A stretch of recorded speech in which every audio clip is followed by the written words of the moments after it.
Salut les pugeurs. Je vous fais un petit test sur un airless Vevor, la calette de Seymour. Alors, je vais pas faire un énième test, comment tu apprends à peindre, comment que tu apprends à peindre avec un airless. Moi-même, je sais pas peindre avec un airless. Je l'ai pris le truc et puis j'ai peint avec, tu vois. Enfin, c'était pas aussi simple, mais presque. Alors la bête, c'est celle-là. Bon là, elle est un petit peu sale. Je vais te mettre un truc un peu, une photo un peu propre avec le prix et tout quel merdier là. Mais en vrai, c'est ça le truc, tu vois. Euh, Là, tu l'allumes, hein. Tac, tac, tac, tac. Alors au début, je t'avoue que j'ai cherché un airless. J'ai regardé un petit peu ce qui se faisait. J'avais besoin d'un truc vite fait, pas trop cher. Je rénove des appartements. Donc, j'ai pas de clients directement. Je fais pas de prestations professionnelles chez eux. En gros, je fais de la prestation professionnelle chez moi. Et puis après, je loue. Donc, autant te dire que s'il y a un petit défaut, une petite coulure, un petit machin, je vais pas être à donf là-dessus, tu vois. Donc ça c'est la première des choses. Donc avant de mettre des commentaires pourris en mettant Hey, t'as vu la merde qu'il fait celui-là? Bah oui, c'est un plucheur. Un plucheur, c'est un mec qui fait du bricolage de bas étage. Hein, et bah, c'est ce que je fais, il n'y a pas de problème. Donc voilà, donc j'ai pris ce Airless, qui est bien dégueulasse d'ailleurs. Je l'ai reçu dans un carton, il faut savoir que c'est une belle chinoiserie. C'est une belle chinoiserie. Il est, euh, il est livré avec un kit d'outils de ouf. C'est-à-dire que, bon, ils sont tous pourris, mais t'as les clés de 12, les clés de 20, les clés de 17, les clés de 19, les clés de 18, les clés d'haleine, les clés mauvaise haleine, t'as les clés, toutes sortes de clés que tu sais même pas ce que t'as à démonter avec, mais t'as tout avec quoi. Mais je pense que c'est déjà prévu pour le SAV parce que le SAV doit être bien pourri, tu vois. En gros, pour 200, je sais plus comment c'était, 250 balles, 280 balles, 220 balles, petit racarté, je me bats les couilles. Euh, Au final, il a fait le taf. Maintenant, quand il est arrivé, c'était pas gagné, tu vois. Parce que déjà, il marchait pas. Donc, je sais pas. Déjà, la notice, elle est en anglais, faite par des Allemands, traduite par des Chinois. Donc, en gros, déjà, tu comprends rien. Tu comprends rien. Tourner la molette truc pour faire la molette truc. Donc déjà, le machin, je l'ai essayé dans tous les sens, il marchait pas. Alors je l'ai peut-être mal fait, mais maintenant j'ai compris comment il marche. Donc déjà, avant de le faire marcher, au bout d'un moment, je me suis énervé, je l'ai démonté. Du coup, j'ai démonté toutes les vis. Là, il y a plein d'huile dans le carter. Et quand je l'ai remonté, ben, il est plus tout à fait étanche, tu vois. Donc il y a un peu d'huile qui coule. Mais au moins, j'ai réussi à le faire marcher. Et j'ai peint à peu près 800 mètres carrés avec. 800 mètres. J'ai pas peint un hall de 800 mètres carrés, hein. J'ai fait un appart de 100 mètres carrés, un deuxième appart de 100 mètres carrés avec 2 mois d'écart entre les deux. Et du coup, ça fait environ 800 mètres carrés de sol et de plafond. Tu n'iras pas voilà, chercher. Il a peint un hall, machin. Bon. Non, j'ai peint des appartements. Intérieur. Voilà. Donc, en gros, tu l'amorces, tu l'allumes. Tu plonges la trompe de l'éléphant là dans la peinture, d'abord dans de l'eau, pour que tu sois sûr que ça marche, parce que c'est pas sûr que ça marche. Tu le trempes dans l'eau, tu ouvres ici, tu ouvres là, et en fait, le petit tuyau là, il doit faire des bulles dans l'eau, c'est le retour. Donc ça circule comme ça dans ta pompe, et ça te la ramène, tu as un retour dans le seau. Ensuite, tu le montes en pression, c'est-à-dire que tu coupes ce circuit fermé, ça arrête de sortir par ce tuyau-là, et ça rentre dans le tuyau de pression, qui te le ramène jusqu'au pistolet. Et là, si tu as une peinture trop épaisse, ça va marcher, mais ça va se boucher rapidement. Voilà. Et du coup, c'est là qu'il faut que tu apprennes à la diluer. Mais si tu le trempes directement dans de la peinture bien épaisse et que tu sais pas comment ça fonctionne, et ben tu auras l'impression que ça marche pas, alors que ça peut marcher. Voilà. Donc il faut déjà limite le pré-amorcer avec de l'eau. Et comme ça, tu es sûr qu'au moins qu'il marche. Parce qu'au moins avec de l'eau, il marche. Et après, tu essayes avec la peinture. Et si elle est trop épaisse, tu la dilues. Alors, tu la dilues. J'ai pas de pourcentage. Moi, j'ai utilisé ça, de la Dulux Valentine blanc mat.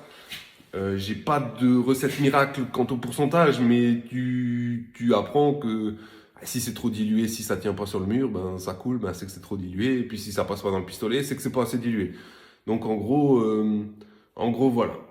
L'abus, c'est comme les autres airless. Hein. Moi, je connais rien. Tu vas avoir un tuto comment on fait de l'airless, parce que moi, je m'en tape.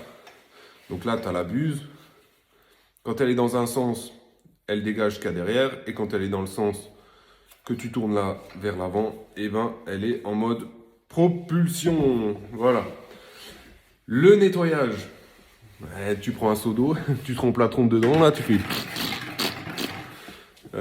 jusqu'à que tu aies fini de nettoyer l'embout. Ensuite, tu le trempes dans de l'eau propre, tu le fais circuler, tu laisses circuler une demi-heure, tu mets le pistolet sur circulation automatique là, et tu l'allumes et tu le laisses circuler. Et quand c'est blanc, quand c'est transparent, pardon, et ben il est propre. Tu le fermes, tu laisses l'eau dedans et puis et basta. Tout ça pour dire que moi, je l'ai laissé squatter 2 mois à peu près. Je l'ai repris, il a marché direct. Voilà. Donc j'ai eu des petits problèmes au départ, mais finalement il marche. Il marche et il peint.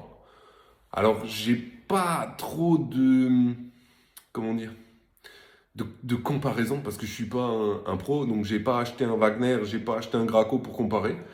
En même temps, comme je te dis, je fais pas de la prestation professionnelle chez les gens, donc je m'en tape un peu. Je l'ai allumé, il marchait pas, mais bon, comme je t'expliquais, il a marché quand même au final. Il était pas cher. Ce que je voulais, c'était avoir quelque chose qui est juste un moteur, un carter, pas de plastique, des pièces mécaniques, enfin l'essentiel quoi. C'est livré avec une pochette d'outils de débile. J'ai pas essayé le SAV. J'ai fait un petit mail pour dire qu'il marchait pas. On m'a dit quel est le fond du problème, envoyez-moi des photos.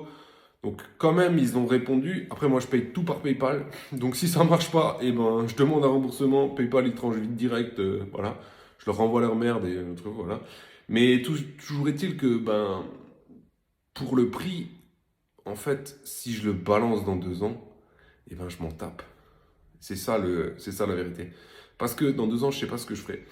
Et si j'avais acheté un Wagner à 1000 balles, ben, dans 2 ans, je l'aurais peut-être vendu 500 balles. Voilà. Et celui-là, peut-être il va marcher ou peut-être je vais le jeter, mais j'aurais perdu que 250 balles. Et je suis pas sûr qu'il marche plus rapide ou moins rapide qu'un Graco ou qu'un Wagner. Après, si tu es peintre pro, c'est totalement différent. Tu t'en sers tous les jours et ainsi de suite, et tatati et tatata. C'est pas pareil. Tu l'entretiens différemment. Déjà, tu peux lui passer un petit coup d'éponge pour éviter qu'il soit complètement dégueulasse. Bon, de toute façon, tu vas en foutre partout, mais ça, c'est un autre problème. Mais pour éviter qu'il soit complètement dégueulasse, tu peux le laver un petit peu, tu vois. Voilà. Mais moi, comme je suis un plucheur et comme je m'en fous, eh ben, ça va très bien, tu vois. Et du coup, ben, il est livré avec un deuxième tuyau. Il est livré avec des rallonges de 1 mètre sur... Bah, et tu regardes avec quoi il est livré. Hein. Voilà, c'est sur la description. Il y a des belles roulettes. Il est un peu lourd. Le châssis est costaud. Moi, ça me va très bien. Et finalement, je pense que... mauvaise affaire, bonne affaire. Ça marche, ça peint.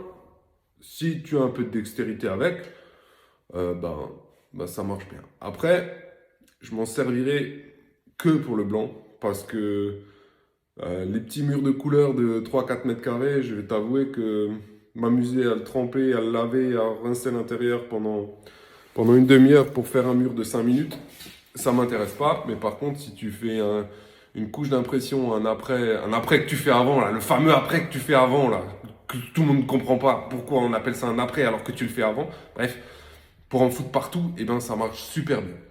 Pour de la rénovation, il y avait de la fibre sur le mur, là, comme ça, là. En fait, au rouleau, au pinceau, ça rentre, mais ça va pas au fond, tu sais.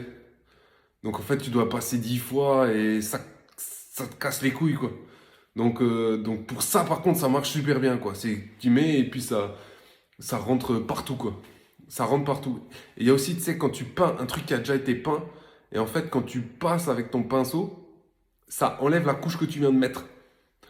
Et alors ça laisse des traces. Et ça, c'est super chiant. Alors qu'en projeté, eh ben, tu repasses pas sur un truc que tu as déjà. Enfin, tu repasses, mais tu rajoutes par-dessus une couche et tu la touches pas physiquement. Donc ça enlève pas ça. Et ça, c'est génial.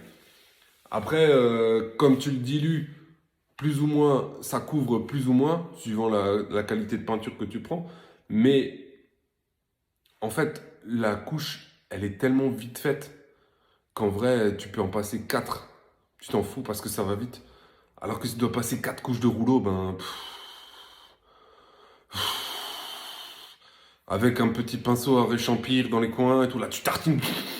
Mais par contre, je pense que du blanc et que moi, je protège pas grand-chose. Donc, c'est que à l'état de semi-grosse œuvre. Et si après j'ai des retouches, ben, je les ferai au rouleau, au rouleau ou au pinceau.